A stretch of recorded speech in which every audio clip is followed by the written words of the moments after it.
All right, welcome to the first episode of Campfire Co-works, Fireside Chats with Firestarters. And I'm Keith Glendon, founder and president of Campfire Co-works, located here in Marquette, Michigan at 132 West Washington Street.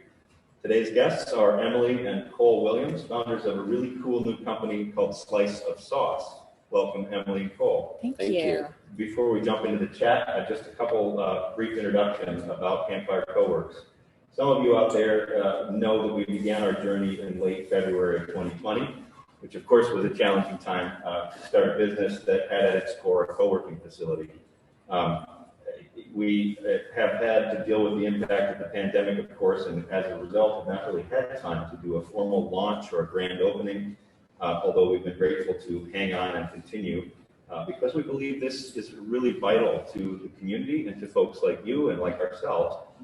So we're happy to continue going, and we get a lot of questions about what is Campfire Co-works and what is it really? The bottom line is that we're not just a co-working space, we're a community. We're a mindset. It's a mindset of possibility, of collaboration, and of impact. The story in our name is an ancient one because it really goes back to the idea that the very first innovators figured out how to harness, control, and use fire. And that set off a series of other innovations for our species. And ever since, the campfire has been central to what we do. Right around the campfire, we tell stories. We perform dance and music, ritual. We hatch ideas. We share sustenance and wisdom and support and inspiration. And all of that is the essence of Campfire Co-works, whether it's here or on the virtual side as we build more and more virtual opportunities. What we really are is a community of dream builders and storytellers, creators and fire starters, world changers. We kind of want to build a community and a tribe of entrepreneurs, social impact leaders, and we all kind of share this common view of chasing our dreams and making the world a better place in our own way. So whether you're in need of education or space, connection, inspiration, encouragement, access to resources, or just a place to have a cup of coffee with other executors and entrepreneurs, that's what we're trying to do down here at Campfire Co-works. Today, you can sign up on our virtual platform at www.campfirecoworks.com.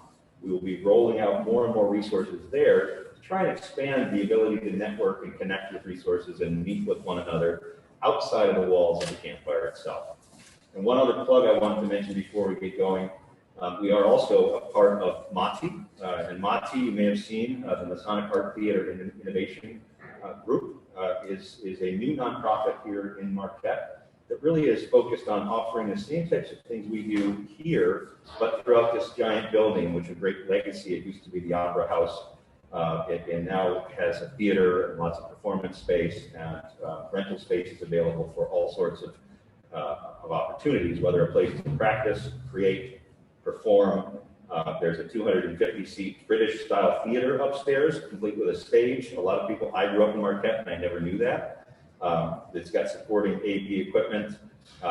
They last year, end of last year, started a movie series, turning the upper deck of the parking garage into a drive-in theater, innovating for the benefit of performance and hopefully music events and things on a 16 by 28 outdoor screen to a parking lot full of attendees. So that's been really cool. Anyway, we're all here to collaborate, we're here to celebrate, and we're really here to put, MATI, are here to put the creative jewel back in the Queen City's crown, as it were. You may not know this, but this building many years ago was the Marquette Opera House before it burned down. So it's got a history of theater and performance. So with all of that, let's get on to the good stuff and why we're really here. Emily and Cole, let's start with introductions and a little bit of background. Tell us about yourselves, where you're from, and why do you now find yourselves building this dream here in Marquette? Absolutely. My name is Emily Williams. I was born and raised in Marquette. I left town after college and headed out west to Los Angeles, where I met Cole. And I was working in finance at the time and was looking for a little creative outlet. And so my father actually used to own a restaurant here in town. And I was going to take this barbecue sauce that he used to create at the restaurant, and I was going to resurrect it, and I was going to sell it at the farmer's market in Los Angeles. And I started tinkering, and the recipe called for all these vegetables that you braise and then you throw away. And I thought, I could repurpose these. I can create a spice rub with all these veggies. So I ground them up, I put them in the dehydrator, and what came out was not a spice rub at all. It was a sheet of barbecue sauce. And I thought my experiment had totally failed. So I thought, throw it in the trash, it's over and done with, we'll get back to the barbecue sauce. And Cole actually used to be a chef. So he took one look at it and he said, this is amazing. This is like gold. He said, let's put it on a burger. It's probably big, bold flavor. Let's see see if it performs. So we hosted burger night for some friends and everyone was blown away. They said, this is amazing. Can you do other condiments? Could you do, ketchup and hot sauce? And I said, yeah, we'll get back to the kitchen. So the two of us spent many months with lots of ketchup in the hair and on the walls, and it was crazy experimenting. But in the end, we ended up realizing that this new format, so it's a slice of condiments, right? It's a slice of ketchup, a slice of sriracha, a slice of all different types of condiments, but was really a new way to deliver this form of flavor. So it started kind of here, has roots in Marquette actually, but then, often in Los Angeles, then we moved to Austin, Texas, and now back here to Marquette. So it feels really good to be home and to run our business from Marquette. And then I'll kind of hand this over to Cole and he can tell his side of the story. I grew up in Los Angeles, spent my entire life a city kid.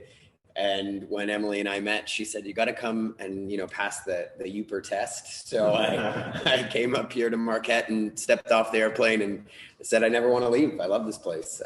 It's everything that I'd never experienced before living out in LA and being so close to this incredible lake and a community of really wonderful, welcoming, open people. And just so much nature was really exciting. And so the ability now I think one of the things we've learned in this sort of post-pandemic world is that we can be anywhere.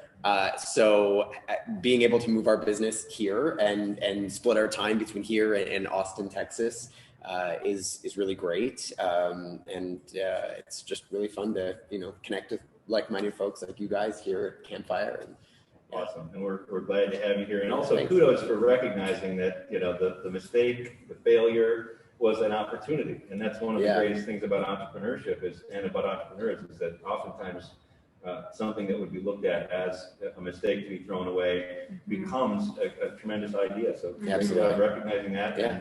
And you can see that we have ordered a rather mild weather for you, so that you don't get too much of a shock. Yeah, it's been a nice ease into the UP winter. So. Well, we'll circle back to the product a little bit, but I want to talk a little bit about, you recently got some pretty big news, and without spoiling it, I'll just say you landed some national visibility. You got a big name investor in the process, and tell us a little bit about the road to your appearance on ABC's Shark Tank and what happened there. So we actually launched a Kickstarter campaign in 2018, so just a little while ago. And when the Kickstarter campaign launched, it went viral almost immediately, unbeknownst to us. We didn't really do anything. It just kind of happened. People were very excited about it. One of the things that came out of it is Shark Tank actually called Emily, and she thought it was either a prank call or she didn't believe it. So she, answered, and this guy, hi, I'm Max Swedlow with Shark Tank, and she hung up. And he called back and said, hi, I'm actually Max Swedlow, executive producer from Shark Tank. Please don't hang up. And so, they're always looking for innovative companies and ideas. They always have audition booths at things like CES. And so they'd reached out and we kind of went through the process and decided not to do it in 2018. We also decided not to do it again in 2019 as we were still in this sort of early development stage. And then last year we said, why not? It's all bets are off. If we're in the middle of a pandemic, why not? Let's see what happens. So we went through with it. We did. So we filmed the show in September. We were quarantined in Las Vegas for almost 2 weeks, in a hotel room in our jammies for almost 12 days. I mean, we couldn't even go out in the hallway to get ice. It was really, I mean, we were on lockdown. And so, but it allowed us a lot of time to prepare. I think one of the kind of hidden aspects of Shark Tank is the preparation and the lead up.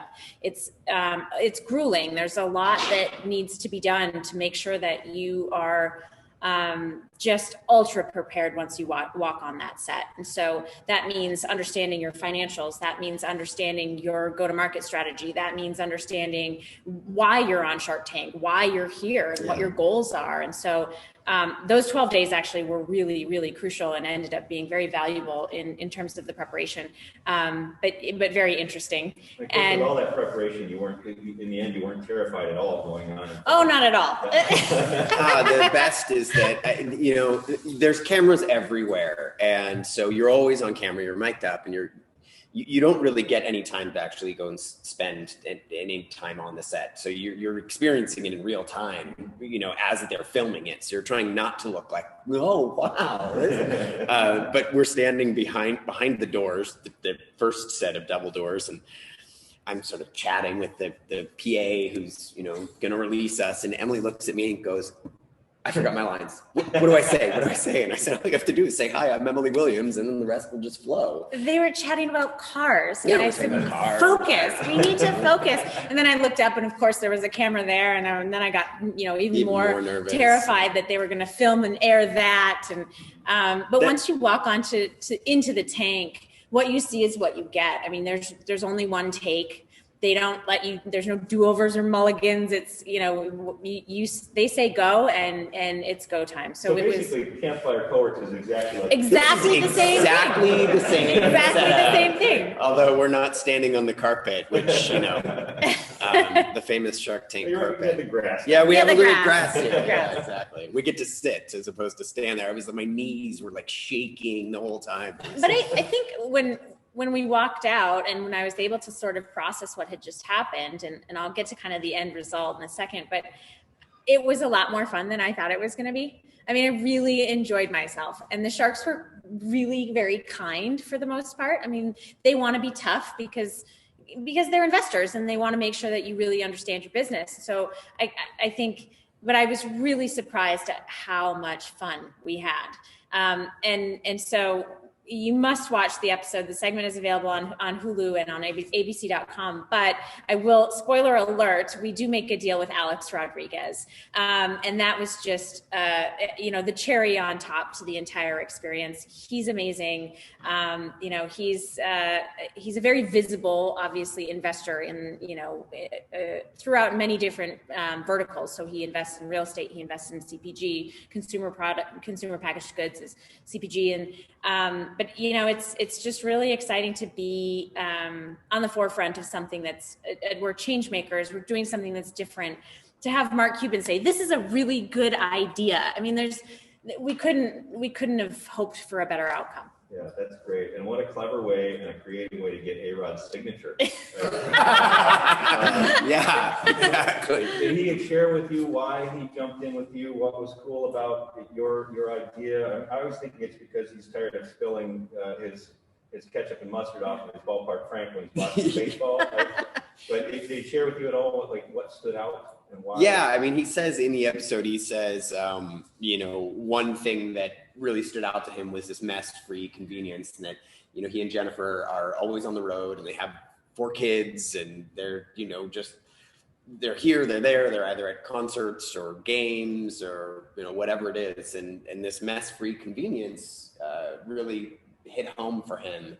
And I think a lot of people, we've seen this great migration of folks moving into this kind of digital nomad lifestyle where people are moving into vans, and the RV community is just blowing up right now, and the largest users of RVs, or largest purchasers of RVs right now is millennials. Like, young people are just like cutting cords and going. And Slice of Sauce is perfect for that. It's a, ambient product, so you don't have to have refrigeration. You just throw it on the shelf, throw it in your backpack, take it with you wherever. And I think you really connected with those value propositions. That's a great point about the van life. We have a lot of van life residents here. In fact, a special shout out to Jump Team, Mike and Jazz Gorski, who are van lifers, are responsible for setting up all the technology and making it work here. So, but yeah, we have a lot of those coming through here. Yeah. And not just millennials or young couples, but a lot of families are doing the same thing. Road schooling, disconnecting from the notion that you have to be in one place, and leveraging the digital marketplace to live lives that they want to live. So that's really one of the cool things that we want to promote here and help people do. Yeah. Fantastic. Post Shark Tank, I would imagine this is one of those times in an entrepreneur's life that kind of on the one hand, wow, it's great. And on the other hand, what are we going to do now? Right? Yeah. And maybe some things that you would have anticipated to be the case are not the case. And maybe some things are just completely unexpected for you. Could you talk a little bit about what that experience has been like? Yeah, so we aired on January 15th. Shark Tank gives you no guarantees. They give you very little notice as to when your episode will air. So we found out the night before Christmas Eve, which, with a few lost business days throughout the holidays, meant that we were really under the gun to make sure that our website was optimized, our performance. We looked at our speed score on our website and went, that's got to change. And so, some of the nuts and bolts of making sure that we were prepared, but in some respects, there's no way to really truly be ready. You just have to kind of hang on and hope for the best. But I had the bright idea, which, in hindsight was probably the worst idea I've ever had, to put up a chat bot. And I am not tech savvy. I was like, I'm going to try my hand at a chat bot, and that's going to solve all of our problems. We won't have to answer one phone call. Every question will be answered with the chat bot. And, the episode aired at 8 o'clock, and by 8:01, we had 55 blinking lights saying, are you there? Is this a human? Where are you? And it was, overwhelming to say the least. And that really was kind of kicking off this post Shark Tank experience, which was, you're never really prepared, like I said. So how to prioritize, how to start to kind of sift through these inquiries, these messages from consumers, from retailers, from distributors, from people who are interested in investing in the business. It just is, we keep saying it's drinking from a fire hose. So really our new mantra for 2021 is get organized in 2021. Have a lot of inventory to sell. So we shifted to take pre-orders. We now live in this Amazon world. Thank you, Jeff Bezos, for that, where we click it and get it in 2 hours. And that's not the case with this. We're, working with some very large companies. We're working with McCormick to make Frank's Red Hot slices. So they're a big company and they don't move as fast as a small little startup like us. So, it's a little slower to move. So trying to build the relationships with those that have pre-ordered and, keep them informed and say, hey guys, we're two folks, we're doing this. You are part of the journey. We're going to get you your slices as quickly as we possibly can, but really understanding that nurture and that communication. The other thing that has come out of this is, has shifted our go-to-market strategy a little bit. So we were really focused on e-commerce, meeting the consumer where they are. It's that van life. It's that the digital nomad, the people that are on the go. It's, we knew that this solves a problem for food service where it's grab and go sandwiches, it's takeout, it's, you're picking up your burger from the Delft. Now maybe it's going to sit in the car for 30 minutes, but it really has forced us to really be nimble and agile and, looking every day at our go-to-market strategy. And maybe that means that it changes and being open and willing to make those changes. Yeah. I think that's one of the great things about entrepreneurship is that you have a plan, right? You have a business plan, you have all these things, and then 6 minutes later, you crumple it up and throw it out the window, and it's a totally new plan. And not that you sort of pivot to meet every person's critique or needs, but you have to just be willing to realize, like you said earlier, that sometimes the mistake is actually the opportunity, and the mistake is where the product lies. So being flexible and not so rooted to the plan that you think you have. I mean, we were supposed to launch into retail grocery last year in April, and then the pandemic hit, and no grocery stores were bringing in new products at all because they couldn't even keep flour on the shelf. So we went, oh, okay, well, I guess that's not happening. Now what? And so, being able to just be nimble and be gentle with yourself, to say, okay, you know what? Sometimes failures are these opportunities, and let's shift to new plan today. Yeah, those are all really good points. I mean, having been in a very large bureaucratic company, global corporate for most of my career, I can relate to the differences between that nimble approach to innovation and what corporate America calls innovation. Right. And how long you can get strung out along when you're working with those. And I love what you said about the plan, because on the one hand, it is really important to have a plan, and it's important to have assumptions, but the big distinguishing factor about entrepreneurship from any other form of craziness is that entrepreneurs seem to be willing and able to just go, okay, well, it's out the window and we're doing something else. Yeah. Try a lot of stuff, keep what works. Or definitely. Screw it, let's do it. That kind of mentality. Or like we were saying as we prepared for this first version of our digital outreach, hey, done is better than perfect. You have to just kind of be willing to do that. Sometimes when you're going through that, you can hit these walls where you kind of feel like, what in the hell am I doing? Why am I doing this? Did you guys come into that at all? And how did you cope through that? How much time do you probably weekly. Quite honestly, probably weekly.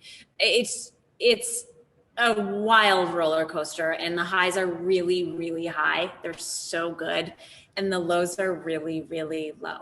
And I rely a lot on my network and my community of fellow founders. We went through Techstars Accelerator.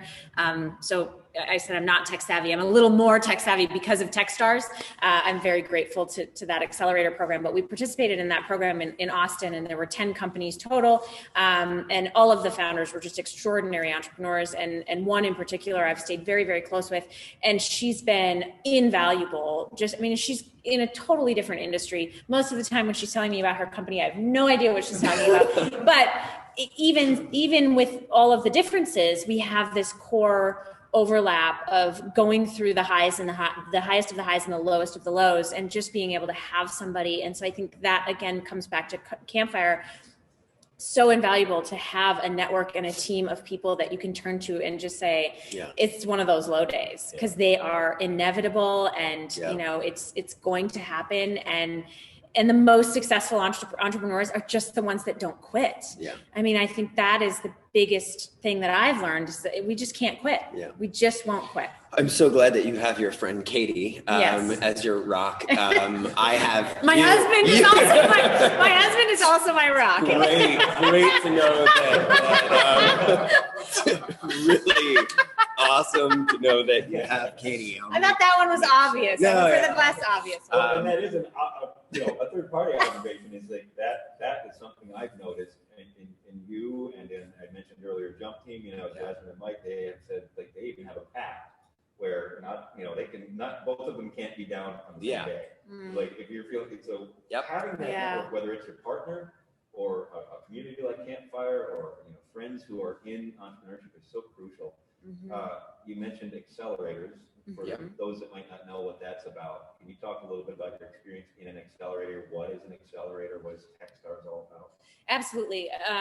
Techstars is one of the more well-known accelerators. They have, I think, now 52 programs all over the world. Yeah, maybe even more. It was initially started by two venture capitalists who were investing in companies and writing checks and then hoping that it worked out. And instead of just writing a check and, being a sounding board, they said, well, how can we actually add value and educate our entrepreneurs with some of the really kind of key basics about running a business? What is a key performance indicator, for example, a KPI, and how do you look at your metrics of your business? And their three pillars specifically are a network. So they are hashtag give first is their mantra, and they really do. It's all about their network and mentorship specifically. Number two is how to talk effectively about your business, how to pitch your business, a 30-second pitch, a 3-minute pitch, and a 15-minute pitch.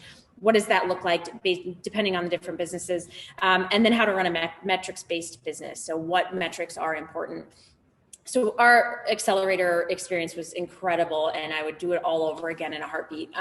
Some are called incubators, some are called accelerators. They're all a little different. Some are industry agnostic, some are very specific. There are a couple of accelerators for the CPG industry specifically. There's one in Austin, Texas called SKU, which is gaining momentum. They're incredible programs, but I think it is what you make of it. So whatever you put in is what you're going to get back. So we were all in. We actually moved to Austin to participate in the accelerator. So we went full time on Slice of Sauce for the accelerator. We were super focused, and I think that was really helpful. Some of the other entrepreneurs who maybe weren't as invested in the program maybe wouldn't have gotten as much out of it, but I think that's most things. I think, there's a lot of accelerators now or incubators now. There's a lot of opportunity for entrepreneurs to bring their startup to someone and give them a little percentage of the business in exchange for, sometimes it's a convertible note, sometimes it's some kind of investment. The thing that struck me most about this particular program that we went through was that it is all based on mentorship. And you have an opportunity to work one-on-one with, various different mentors from lots and lots of different fields. Some of them are, former founders themselves who've had exits. Some of them are, tech focused folks. Some are legal focused, marketing, whatever it is, you kind of get to build out your team. But what that taught us was that mentorship is not exclusive to the accelerator sort of ecosystem, is that mentorship is everywhere. And clearly that's what's happening, here within Campfires, that, you have the opportunity to, I'm definitely not an expert on a lot of things, but I can share my experience, and that can turn into some sort of mentorship, right? It's really cool to be able to, take all of the, experiences that we've had and the failures and the successes and be able to share them, whether it's a forum like this or just grabbing a coffee or bumping into someone in the coffee room or whatever it is. And to be able to connect on that level is really invaluable. Yeah. And it's interesting that now we're in a pandemic where we're like, distanced and masked and working from home, yet we're finding ways to connect almost more so than we ever did before. Yes. We're on, in Zoom webinars and participating in things like this way more now than we ever did before. That's I think one of the benefits. Yeah, our experience has been that it's really, there's so many ways to connect now, and there's such an acceptability of connecting virtually that now you have to become really intentional about your connection. Yes. And absolutely. really think through, like, okay, I can connect with anyone, anywhere, anytime. Yep. Yes. So what am I trying to do? Yep. And pare back and focus on what it is you're trying to do. Yeah. Our experience with accelerators, we were very fortunate in 2019 to get connected with a group called Global Innovation Catalyst. And this is a group headed by a serial entrepreneur who has had a lot of very high-tech success stories. He was an Iranian immigrant named Cameron Gillian, and he now dedicates all of his time to philanthropy. Awesome. His whole modality or motivation is to bring the power of entrepreneurship and the power of all we're talking about to the every person around the world, to underserved regions, to rural America, to Uzbekistan, to Iran, right? So our experience was really cool because it was a virtual accelerator, but it was all of what you just said, mentorship, there was education, there was content. The content was created by Stanford University in partnership with the Stanford Center for Professional Development. Cool. And we got to be like the only North American certified instructors of that program. And so now we've taken 3 cohorts through that program. Wow. And each cohort has people, from Israel, from, London, Spain, just all over the world, Wow. exchanging not only their different perspectives and ideas and talents, but cultural experiences and cultural viewpoints. And what we have seen is that not only, as you mentioned, those interactions can lead to getting help from another person or mentorship, they can also lead to new businesses. Sure. We've seen teams that came into this thing, each with their own business, and go out the back end with a totally different business together. Yeah. And now an international team connected internationally. It's awesome. Wow. Yeah. So a really cool experience. And, another thing I'd like to just explore a little is that a couple of trends, are female founded firms or startups, and more rural America startups from little, there is life outside of Silicon Valley. In fact, sitting in our audience is Dr. Jeff Nyquist, who started his company here in Marquette, went out to Silicon Valley, and now he's back here again. So, talk a little bit firstly about, female founded firms and startups. That's been something that we're seeing a trend. And even here in Marquette, we've got people like Nancy Lyons, who was a Marquette resident, native. She's got family here. She founded a company in Minnesota called Clockwork. It's a very successful creative and development firm, and a really, really cool culture. And she's an author, but now is, finding ways to come back here. She's on the board of the Smart Zone. She's giving back and becoming part of our community. People like, hometown entrepreneurs on the brick and mortar side, like Marina Dupler and her husband, who started Barrel and Bean. Last night, Greta Carlson, who was the founder of MedPro Share, was on the Michigan Women's Forward Pitch Competition. That's great. So, we're starting to see this happen with more and more female leadership in the entrepreneur and innovation space. So a little bit about your experience, and not to minimize your role, but, we'd like to hear from you also about being the spouse of the female founder and the partner. So tell us all about your experience with that and how that feels and plays out for you.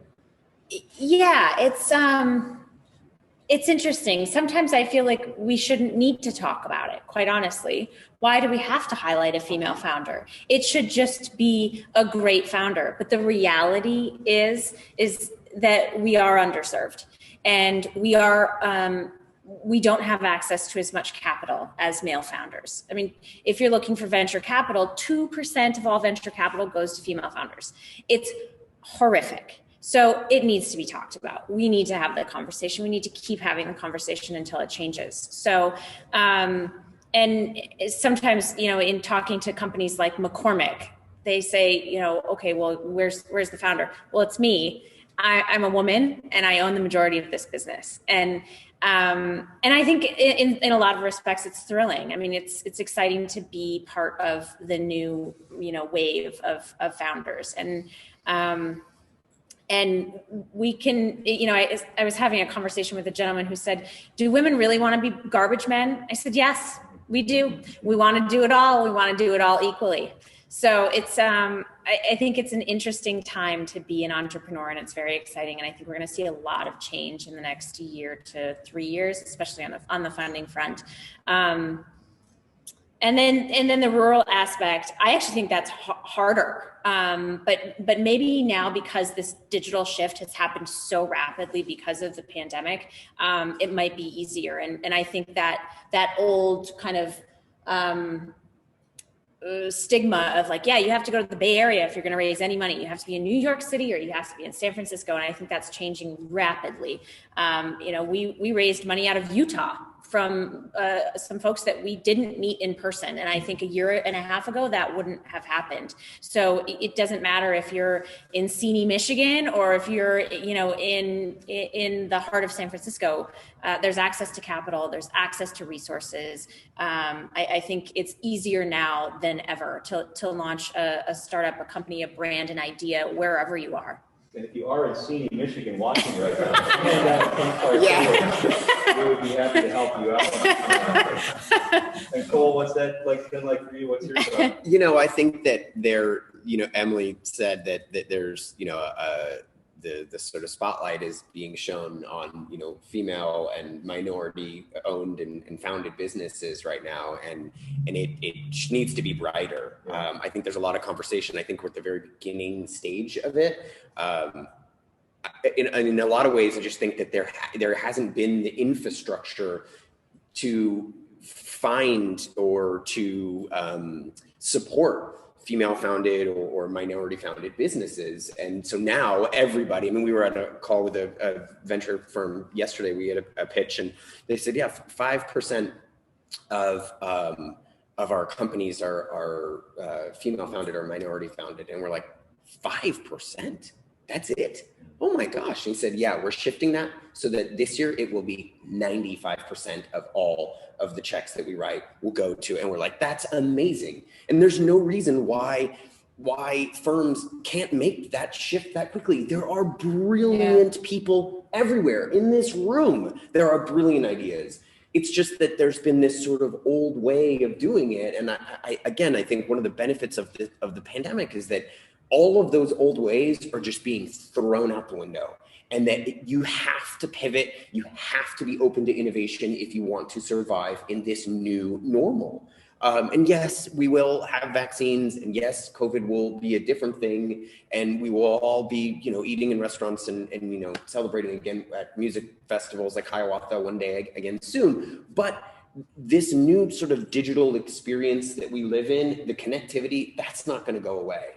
And the spotlight on opportunity for all, that's not going to go away. And that's good news. And so, I mean, I'm incredibly honored to be able to support and stand by my wife as she, you know, picks up the phone to McCormick and, you know, is the boss. I love that. You know, she's the one who started this thing. It was, you know, her family recipe. You know, she called me one day she was working in finance and said, I'm miserable. I don't want to do this. And I said, fine. If you don't want to do what you're doing, find something that you love. And she said, I kind of want to make this barbecue sauce and sell it at the farmer's market. And I thought, well, okay, fine. Yeah, go for it. For a couple of weeks. He's like, how much money can you make? Yeah, exactly. Before you get your next job in finance with a lot of pay. And she did. And then this slice of sauce thing came around. And I you know, worked at my job until the January 9th of 2019, and then we moved to Austin to do this and go in full time, and it's awesome. I mean, it's incredible. It's amazing to be, you know, to support my wife, my partner, my best friend, and to be, you know, part of this movement of female founder. Yeah, no, it's great. And I in 2019, I went to a Michigan Venture Capital Association meeting down at the Ford Center in Detroit area. Mm-hmm. And I don't recall who it was or the exact statistic, but there was a women-led venture firm that gave a presentation with some actual data analysis of their portfolio and a number of other venture portfolios across the country. And they had determined that it was somewhere north of 80% greater chance of success from female-led startups. Yeah. And you know, if any of you are married, you know why that is. You know, and I know that, you know, Tony and Lily, or Tony and Mercy from Lily Dermatology are with us. Tony, you can probably testify that as well. And I would be remiss if I didn't, you know, admit that without my wife, Claire Gregor, I wouldn't be doing any of this. And she's actually the back end work process, supporting all of the show, right? And she doesn't like to be on camera that much. Doesn't really care about it, but you know, as an entrepreneur, I have to lean heavily on her because there's so many things that I can't bring to the table, right? And so, whether founder or female-oriented support teams, or co-founder or spouse, or you know, the value of what the feminine brings to our process in the world and what it brings to our communities, to businesses. I'm really glad to see it coming to light, and it's great to be able to celebrate that with you. Let's see, where do you see yourselves going from here? And for those of you who tuned in, you can begin to ask chat questions in the chat. We'll pose your questions to Emily and Cole here. But where do you see yourselves going from here, both with the company and you know, with your vision for living in Marquette and Austin and split life, and how does that all play out? Let's see if you can see beyond next week. Yeah. You want to start? Gosh. So when I'm we very were curious about your answer. when we were Yeah, we trained this to be a family county. yeah, exactly. What's 2.5 children and white picket fence. No, when we were in the tank, Alex Rodriguez asked us. He said, "What's your plan for world domination?" And we sort of laughed. But really, the next 12 to 18 months are really focused heavily on marketing and getting the word out there that there is this brand new product, this new form factor. It's a layer of flavor, 4 sandwiches, burgers, wraps, tacos. Boom, this is it. Here it is. We are, as Emily said, fast tracking our food service application. So we actually had a call yesterday with a company that puts food, that does like the design for all the airline food. So, we're maybe gonna, be on airplanes, who knows? But really, just heavily focused on getting the message out there about what this product is, how great it tastes, that it's real food made by real people. And then, I love being here. If it were up to me, we would be here all the time. So I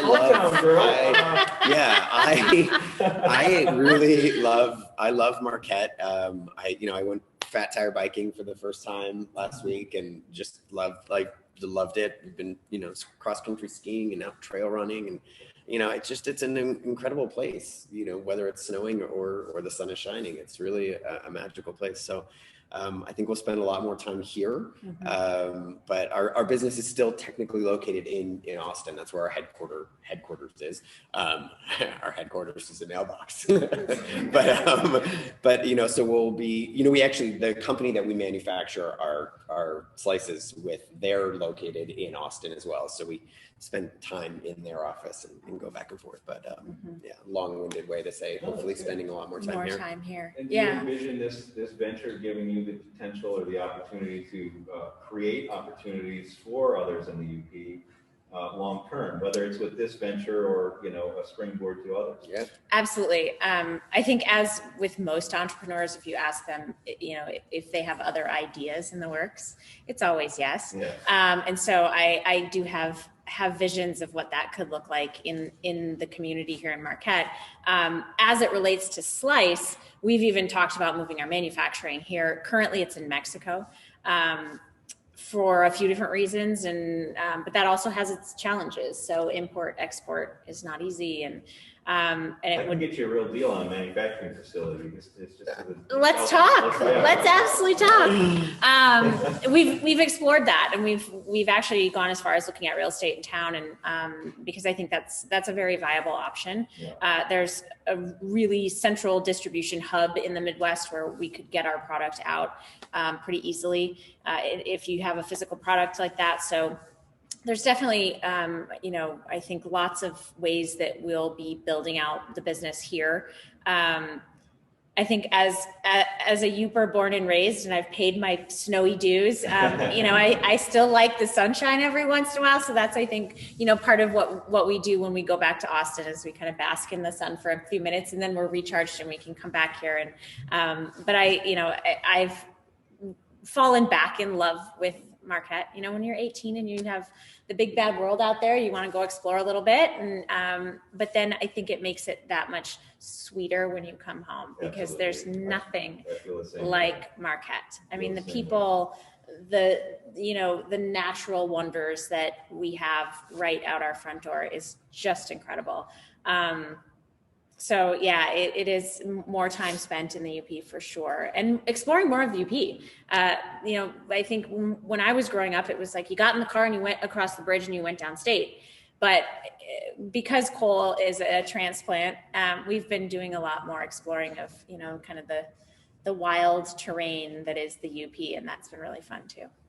That's good. We have a question from the audience viewing, the virtual audience. How did you feel about giving up a portion of your company to an outsider, and have your thoughts on that changed at all since accepting your deal in terms of the company ownership? And there's some sacrifice in it, right? Yeah, absolutely. Good question.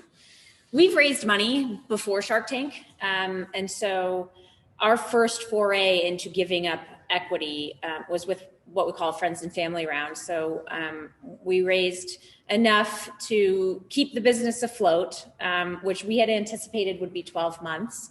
That lasted us 20 months because of the pandemic. We also gave up a portion of our company for the accelerator. So when we walked into the tank, giving up a portion of your business, sometimes we need to be reminded that this isn't giving something up.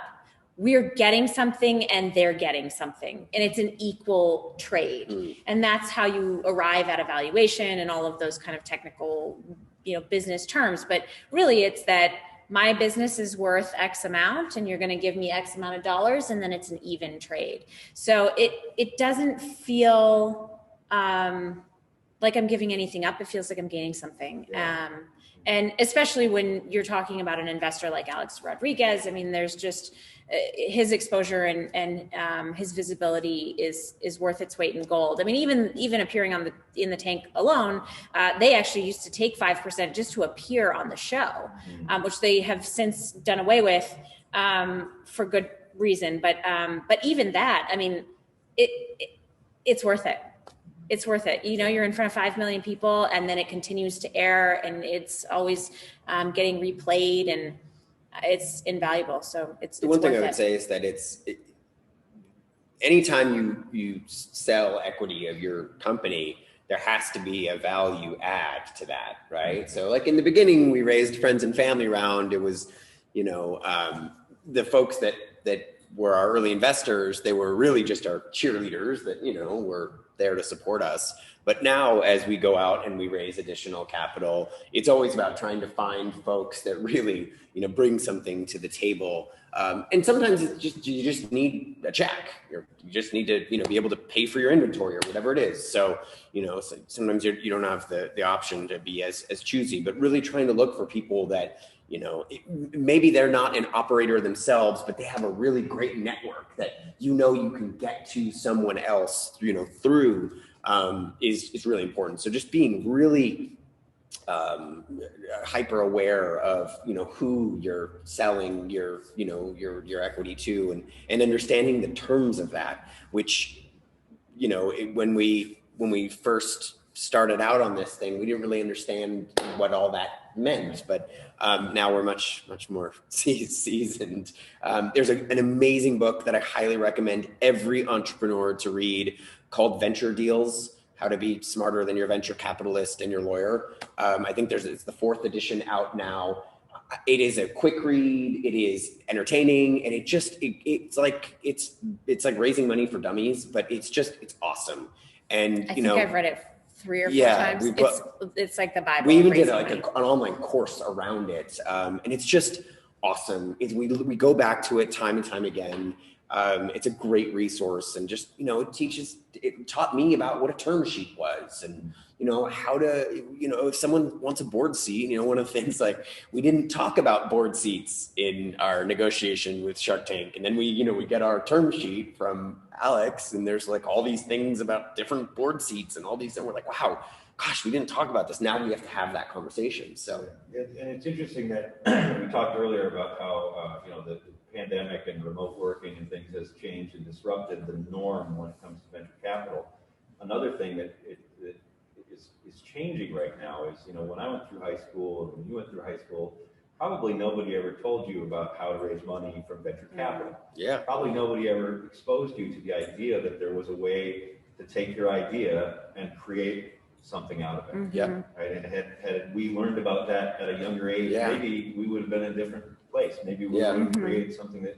So I really love what's happening now in terms of the accessibility of that knowledge. Taking the keys to the kingdom away from the, those that were in the know. Yeah. And making it less mysterious. Totally. It's not like this. You don't have to get some secret handshake. It's really just a matter of going, well, I have an idea. I think I could see myself with the right support and the right, resources doing this. Yeah. And that was at one point, the United States was about that, right? When we look back at the days of the Wright brothers, Sure. There was no Silicon Valley. There was Dayton, Ohio, is where Right. Flight came from. Right. And I think we're returning to that now. Yeah. In the empowerment that we have, not only in America, but around the world. Mhm. Yeah, absolutely. The And other- it's not, oh, sorry. Oh, no. Well, the other thing I was going to say is that it's kind of a frequent kind of, I don't know, adage, but from the world of raising money, but would you rather have a whole grape or, a quarter of a watermelon? Because really that's what it comes down to is if you don't infuse the business with some sort of capital, and your idea could be really big, it's going to stay relatively small. So when you infuse it with that capital, it has the potential to grow much, much larger, which in the end will afford you and will give you a much greater reward. Yeah. I was going to say that there's also so many resources out there now, like grant programs and things. There's money out there to be accessed. Trust us, we're like constantly applying for things and knocking on doors. It's not always venture money. There's ways, and I think now people are talking about it more than ever. And I think there are more resources accessible than there ever were before. Well, and equity funding is expensive. I mean, you are going to give up oftentimes a significant portion of your business, and there are more non-dilutive forms of capital, as Cole was mentioning. There are loans, there are there's venture debt, so maybe you do give up a portion but it's smaller, and then you do eventually pay that money back. SBA loans, there's all kinds of non-dilutive resources. Yeah, and the good news is in places like Marquette and increasingly around the country, there are lots of members of the ecosystem who can help with that, whether it's SBA or EDOs or whatever. There's lots of them. And here in Marquette, we've got quite a robust ecosystem. Don't even have time to mention all of the names, but there are a lot of of good resources. And the other thing that came to mind for me was this idea of giving up versus the idea of the shared value. Yeah. Mm-hmm. And I had a venture capital partner one time tell me 100% of nothing, is still nothing. Yeah, exactly. So you have to remember that most of us that are chasing entrepreneurial dreams don't tend to be chasing a bunch of money, really. Your why was you had a restaurant, you remembered the sauce, you thought about the thing you were you wanted to bring it to the world. Yeah. There's your why, right? Yeah. Jeff's why was that he wanted to raise the level of human performance, and he's coming at it from a neuroscientist's standpoint. I'm sure he wants to make a company and build, and we'd all like to someday get paid. Sure. But we're not. It's you have to abstract yourself out of that financial what am I losing mentality and go into the why am I doing this? Yeah. And who can help me do that? Yep. And what are the opportunities for me to do it and be successful? Yeah. Versus how much percentage am I giving up? Yeah, exactly. Yeah, a paycheck is probably the last thing on our minds on most days. And speaking of paycheck, so slice of sauce is not your primary income stream. I think we covered a little bit, but so We're in a very unique situation right now. We operate an Airbnb here in town, which was actually the impetus of why we came back in the first place, was to manage our Airbnb. It's been amazing, and I'm just blown away by the number of people that are coming to Marquette to experience what the UP has to offer. We are between Marquette and Munising, and even Munising, I mean, growing up in Marquette, I don't think I gave Munising enough credit. It's gorgeous. It's growing really quickly. And we have people coming from all over the country to stay in our home and experience the UP, and it's just magical. We have a guest book, and we love to sit down and read the comments that these guests leave, because they just fall in love with everything that the UP has to offer. Yeah. So Previous to the pandemic, we were both drawing a very small salary from Slice of Sauce, and we actually had opened a round of funding February, I think it was like February 20th of last year, and we'd had like 5 meetings, and we got a check on our first meeting, and we had like 4 verbal commitments, and we were like riding high. We were so excited. I mean, it was awesome. We're like, wow, fundraising is really great. And then the next week, the pandemic just started shutting everything down. And every single one of those commitments were like, well, hang on, let's circle back in a week. And so we actually preemptively, like, immediately took ourselves off of payroll, took advantage of all of the resources that were available, whether it was PPP or all those things, in order to, stay alive. And then we just got incredibly lean in terms of our cash flow. I mean, we looked at everything. We're like, wow, do we need this office that we're spending $1,000 a month in rent on anymore? No, get rid of it. Let's get a workstation for $100. Like just figuring out how to just get really lean. And like Emily said, that 12 months that we had raised that capital, we made it stretch for 20, and then got back out there and we shifted our story and our narrative as to what we were raising the money for and how we were doing it. So like Emily said, we've been very fortunate to have this Airbnb, which we bought the house thinking that we would, actually live in it. And then being in Austin, we thought, well, maybe we'll try the Airbnb thing. People seem to have success with that. We have friends in town who have an Airbnb. And then the pandemic hit and it was just like gangbusters. I mean, everybody wants to be in a rural, outside of, like, away from, each other people. So we've been really fortunate that it's been, able to and I think us alive. One thing too that I didn't anticipate was that we get to kind of flex our entrepreneurial muscles with the Airbnb too. I mean, there's still marketing that's involved. There's still messaging. And Cole actually wrote the first little blurb on our site almost 2 years ago, and it said an architecturally significant home, and he was like crafting this big, like, grand, beautiful picture of this home. And the reality is that, like, it's a house in the woods, and houses in the woods sometimes have mice, and houses in the woods sometimes leak. And so then I took it and I said, nope, it's a hut in the woods. And, and then we kind of noodled it, and we went through our messaging exercises that we do often with Slice of Sauce. And we've now arrived at kind of a happy medium, which is more accurate, I think, than either one of our extremes. But it is also an entrepreneurial experience to offer, experience to other guests. Whatever. I mean, it's interesting to always hear the stories of how do people find the time and resources to be able to work in entrepreneurship. It can be daunting. Yeah. And that's a great couple of examples, and I can relate to that because I've lived through my own. Well, how are we going to get from this month to the next month? And there are a lot of people out there that are already accustomed to working 2 or 3 jobs just to pay the bills. Sure.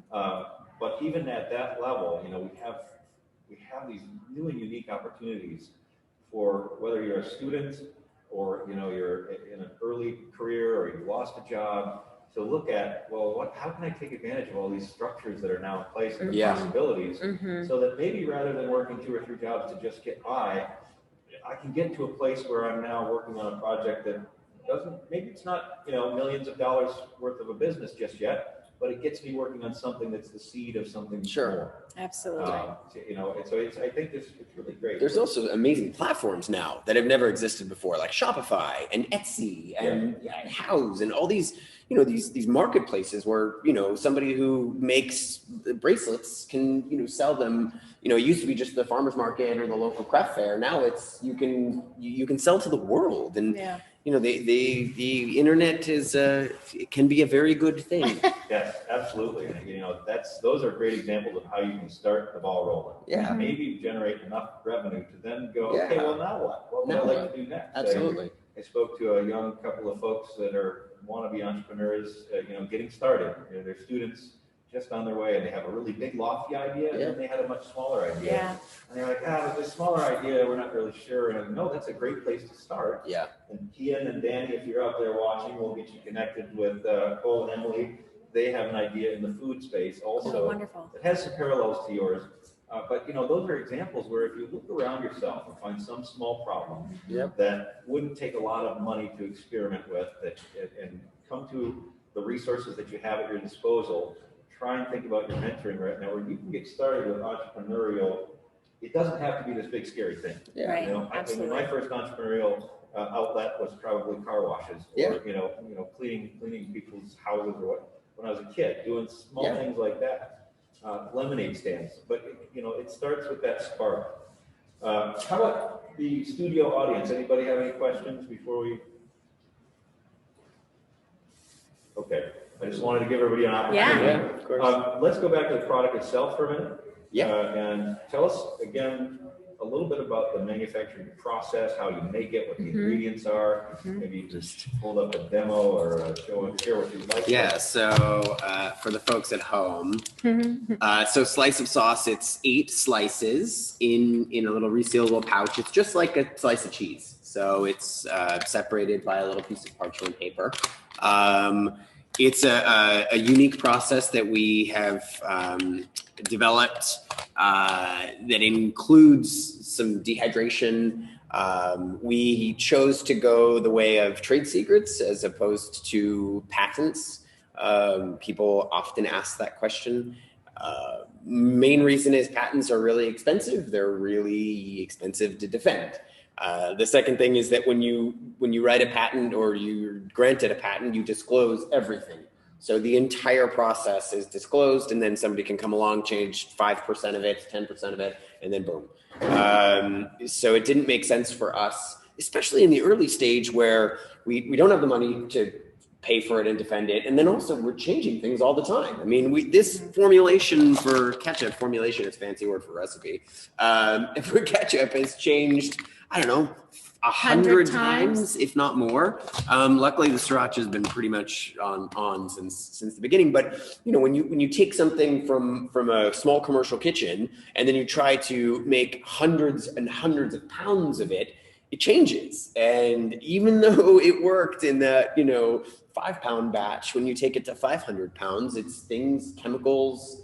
Things react differently, and it's just, thank God there are food scientists. We love our food scientists. Thank you. We never thought we would have needed one. Didn't even know what one was, but now we're very grateful. So like Emily said, we manufacture down in Mexico. You can talk a little bit through that if you want to. Yeah, the manufacturing. Without giving away too many secrets. No, of course not. The manufacturing facility is this like bright, shiny, new, amazing kind of facility that is operated, as Cole mentioned, by a U.S. company. So they're based in Austin. And they also focus on dehydration, which in the States is kind of a dying process. A lot of it's happening overseas. It happens a lot in Korea. It happens, we looked at a facility in South Africa. We looked at a facility in New Zealand.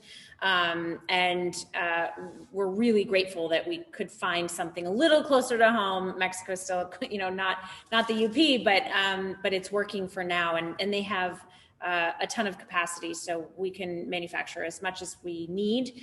And the process right now is really pretty manual, but we have a roadmap to kind of work up to automation. So it will require equipment, kind of back to the financing piece. We've looked at lenders and asset-backed finances that would help us kind of acquire that equipment. And then we'll really be able to kind of hit the volumes that we would need for something like an airline or, a chain of convenience stores, for example. But we are offering 4 flavors right now on our website. So classic ketchup, sriracha, we have Frank's Red Hot, and we have Secret Aardvark, which is kind of a culty hot sauce out of the Pacific Northwest.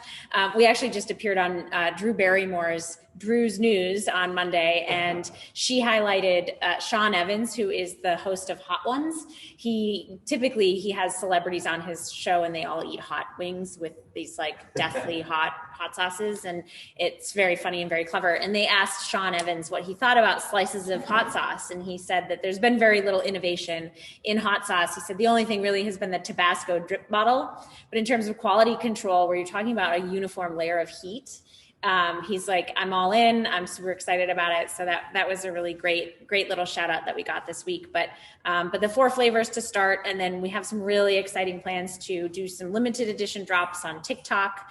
We're gonna figure out how to use TikTok. Yeah. Oh my God. TikTok is the greatest marketing thing in the world. You know what? We'll help you with that, because Yes. we're talking about building a TikTok, a boot camp for how to use TikTok. We're Oh my in. God, please. Count us in. Oh, please. We'll collaborate on a that. TikTok Count us in. bonehead. Yeah. Cool. I don't understand it at all. And in terms of what you said about manufacturing facility and offshore, and the fact that a lot of that's left the United States, I think that is an example of some of the areas of opportunity that we have, where innovators like yourselves, maybe we get you connected with people like, I don't know, the Marquette County Planning Commission, the Marquette City Planning Commission, Brownfield Redevelopment, MUC, and perhaps there's a way to say, well, gee, we've got the spark, And what would it take Yeah. to turn that spark into a manufacturing facility right here where we could still do it affordably, maybe not quite as affordably as an offshore option, but perhaps with the incentives that exist out there and with the focus on bringing jobs into the region, it's those types of conversations that we hope will happen down here at Campfire too, so that we can start to say, well, gee, you guys have great momentum. How do we turn that momentum into additional benefit for the region? Yeah, that would be great. And also, there's some really great buildings that are just not being used anymore, right? I mean, how do we, I don't want to build something brand new. I would love to take something that already exists and give it new life. I think that is one of the things that when I first drove down this little street here and saw, Front Street in Washington and all these beautiful old buildings that were, still being preserved and just, they have new life in them, whether it's, the Campfire co-working space inside the, old original opera house, or it's, the Delft in the old theater space. It's so unique. In Los Angeles, that doesn't happen. In LA, first of all, in LA, the oldest building is from like 1950. It's like everything is just, they knock it down and they build something new, knock it down and build something new. And how amazing if we could go to, I don't know, the old Shopco building that's just an empty building and turn it into something new and revitalize, as opposed to, tearing things down and building new. We could grow all of your ingredients in there in a giant automated facility. In one of those, in those things over there. In a vertical garden. Tom and Jenna, if you're watching, we could be manufacturing all of your sauce for you, right? Yeah, exactly. Amazing. So great stuff. Well, listen, I think we're toward the end of our session here. I want to be respectful of your time. Thank you. Thank you so much for joining us, Thank for you, helping us kick this off. Hopefully it worked well for the audience, and we're going to be spreading the word, and we're just really glad to have you here. Thanks. Thank you so much. It's been a blast. Pleasure to be here. Yeah. Oh, right. Yes. I'm sorry. So the next one is 2 weeks hence. So 2 weeks from now, what is the date? The 19th. It will also be at 12:30, and it will be featuring Jeff Nyquist. Jeff, you want to come on and say hello, or do you want to wait till then? Come on out. Dr. Jeff Nyquist is in the audience. There he is. That's great. And he is now currently back home with us, raising his new family, and we're glad to have you too, Jeff. So Jeff will be talking about his journey with NeuroTrainer, what has transpired in the last 5 years that has brought him back to Marquette, Michigan, and it will coincide with the launch. What's the date of your launch? Our consumer launch was last Thursday. Last Thursday. Yeah. It will coincide with the last Thursday launch of NeuroTrainer in the Oculus store. So if you are an Oculus virtual reality user, look for NeuroTrainer, download that sucker, and get using it, because you're going to get to see Jeff next session here on Campfire Coworkers Fireside Chat with Firestarters. Thank you very much. We did it.